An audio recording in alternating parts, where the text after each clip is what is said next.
MP farming 47 में आप सभी का एक बार फिर से स्वागत है। तो आज हम एक फील्ड में आए थे। ये शानदार फील्ड है 5 एकड़ की। तो इसको देखने के लिए आए थे कि इसमें क्या हुआ है, क्योंकि कंडीशन ये बनी है इसमें कि जो सोयाबीन है वो सूखने लगा है स्प्रे होने के बाद में। अब इसमें प्री इमरजेंस हर्बिसाइड का यूज़ किया गया था। अब यूज़ करने के बाद क्या हुआ कि जो पावर स्प्रे है उसको बिल्कुल साफ़ करके धुल के और फिर रख दिया था। जिसमें घोल बनाया था उसको भी धुल के और साफ़ करके रख दिया था। लेकिन उसके बाद जैसे ही अगला स्प्रे हुआ, अगला स्प्रे में अगर बात करें तो इसमें इल्ली मार डली गई थी।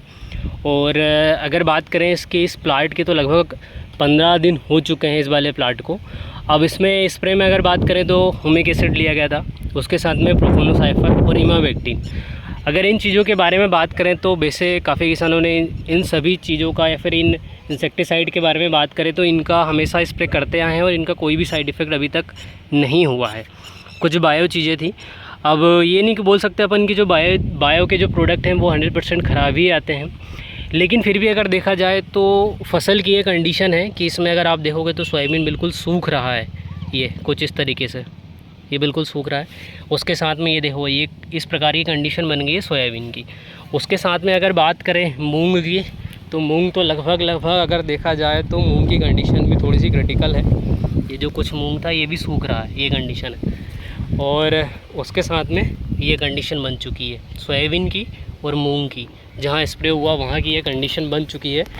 अब ये चीज़ें किसानों को विशेष रूप से ध्यान में रखनी है कि अगर आप प्री इमरजेंस हर्बिसाइड का यूज़ कर रहे हैं, प्री इमरजेंस हर्बिसाइड जैसे सुमोमेक्स मैक्स हुआ, अब इनका जो स्प्रे करते हैं उसके बाद में किसान क्या करते हैं कि आपके जो भी साधन रहते हैं, जैसे आपका पावर स्प्रे हो गया या फिर कुप्पे हो गए या फिर जिस में आप घोल बनाते हैं, ये चीज़ें अगर आप साफ़ करके नहीं रखते हैं तो इस प्रकार की कंडीशन बन जाती है। अब एक्चुअल में क्या है कि सारी चीज़ें देखने के बाद लास्ट में पता चला कि इस फील्ड में होता क्या था कि जैसे 5 एकड़ की फील्ड है तो इसमें 20 से 25 कुप्पे 20 लीटर वाले ये इनको पूरा भर के और लाइन से जमा दिया जाता था। उसके बाद फिर जो पावर स्प्रे है जो 20 लीटर का 25 लीटर का आता है उससे फिर स्प्रे किया जाता था। तो जैसे ही ख़त्म होता था उसके बाद फिर वहीं से उसमें दवाइयाँ वगैरह डाल दी जाती थी। तो क्या होता था कि जैसे घोल बनाने के बाद फिर 20 कुप्पे भर दिए गए। इस प्रकार से ये जो घोल नया बन रहा है इस प्रकार से घोल बनाया गया इसमें, और घोल बनाने के बाद हर एक कुप्पे में घोल डाल दिया गया। अब जो क्या है कि साफ़ जो आपने किया था, एक तो पावर स्प्रे को आपने साफ़ कर लिया, उसके बाद जो घोल बनाने वाले बकेट था इसको भी साफ़ कर लिया, लेकिन ये जो कुप्पे थे सभी को साफ़ नहीं कर पाए, इनको नहीं धुला। अब उसकी वजह से क्या हुआ कि ये साइड इफ़ेक्ट देखने को मिला है। तो हर्बिसाइड कोई सा भी आप यूज़ करें, ओवरऑल कोई सा भी herbicide, pre emergence herbicide use करें या फिर पोस्ट इमरजेंस हर्बिसाइड यूज़ करें, तो आप जिस भी बर्तन में, जैसे मान लीजिए कुप्पा हुआ आपका, या फिर अगर बात करें तो उसके साथ में आपका पावर स्प्रे हो गया या फिर बाल्टी वगैरह, जो भी बकेट जिसमें भी घोल बना रहे हैं, जहाँ जहाँ आप प्री इमरजेंस हर्बिसाइड या फिर पोस्ट इमरजेंस हर्बिसाइड का इस्तेमाल कर रहे हैं या फिर उस बर्तन में डाल रहे हैं तो उसको बिल्कुल आपको साफ़ करना है।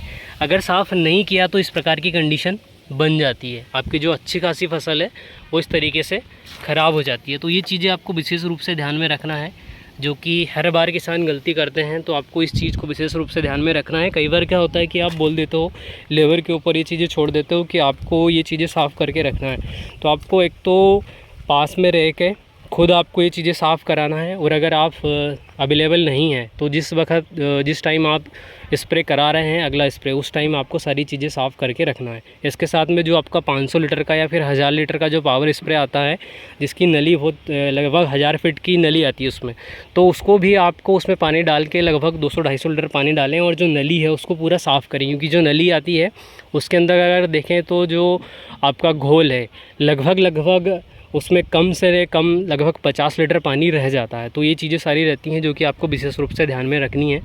बाकी किसी का नुकसान ना हो ये चीज़ें आप खुद भी इस्तेमाल करें और दूसरे किसानों को भी इस प्रकार की सलाह ज़रूर दें। चलिए आज के वीडियो में इतना ही।